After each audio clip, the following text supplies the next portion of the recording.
கரையான்கள் வீடுகளில் வருவது நல்லதல்லன்னு நம்ம பெரியவங்க சொல்லி நம்ம கேட்டிருக்கோம். இந்த கரையான்கள் நம் வீடுகளில் உள்ள மரங்கள் சார்ந்த கதவுகள், ஜன்னல்கள், நிலகால்கள், அதுபோல் கபோர்டு இது போல் இடங்களில் இருக்கும். இது கெடுதல் தான். எப்படி கெடுதல்னால், மண்ணில் அவங்க ஏற்கனவே இந்த மண்ணில் வாழ்ந்திருக்காங்க. அந்த வீடுகளை கரையான்கள் கட்டியிருக்கு. அதில் பாம்புகள் குடியேறுங்கிறது நமக்கு சிறுபிள்ளையிலேருந்தே கதை தெரியும்.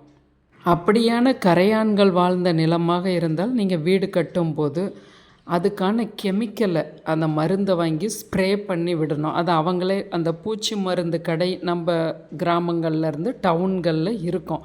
அந்த பூச்சி மருந்து கடையில் கேட்டிங்கன்னா, நீங்கள் ஒரு பங்கு அந்த மருந்து கலந்திங்கன்னா 10 பங்கு தண்ணி போட்டு அப்படி ஸ்ப்ரே பண்ணணும், இல்லை மண்ணில் ஊற்றி விடணும், இப்படி சொல்லுவாங்க.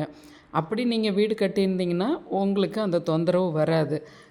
எதுன்னு தெரில, எப்படி கட்டினாங்கன்னு தெரில, நாங்கள் கட்டின வீட்டை வாங்கினோம். ஆனால் இப்படி கரையான்கள் வருது அப்படிங்கிறவங்களுக்கு அதே பூச்சி மருந்து கடையில் நீங்கள் அதை கேட்டு வாங்கி அவங்க சொல்கிறது போல் உங்களோட அந்த சோஃபா எந்தெந்த இடத்துல இருக்கோ, ஏன்னா ஒரு பழைய பொருள் ஒன்று அந்த கரையானோட உள்ளே வருதுன்னா அந்த மற்ற பொருள்கள்லையுமே அது ஸ்ப்ரெட் ஆகிக்கும்.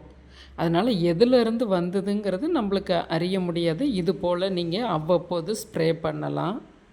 ஜோதிட ரீதியாக இருக்கணுன்னா இதில் நிலம்ங்கிறது செவ்வாய் சம்மந்தப்படுது.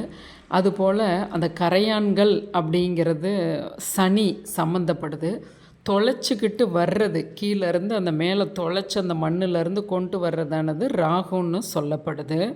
ராகு காலத்தில் உங்கள் பக்கத்தில் இருக்க காளி தேவிக்கு நீங்கள் எண்ணெய் கொடுத்து விளக்கு போட சொல்லலாம். அங்கே இருக்க குருக்களை, இல்லை நீங்களே தீபம் போடலாம்.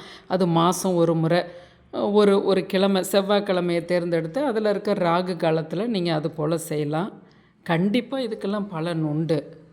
சனிக்கிழமைகளில் புராதன சிவன் கோயில், அதாவது ரொம்ப பாரம்பரிய சிவன் கோயிலில் நீங்கள் நல்லெண்ணெயை அங்கே சனிக்கு பக்கத்துலேயே நீங்கள் வச்சுட்டு வந்துட்டிங்கன்னா, அங்கே குருக்கள் எந்த சாமிக்கு வேணாலும் அவங்க போட்டுக்கிட்டோம், நீங்கள் அப்படி வச்சுட்டு வரலாம்.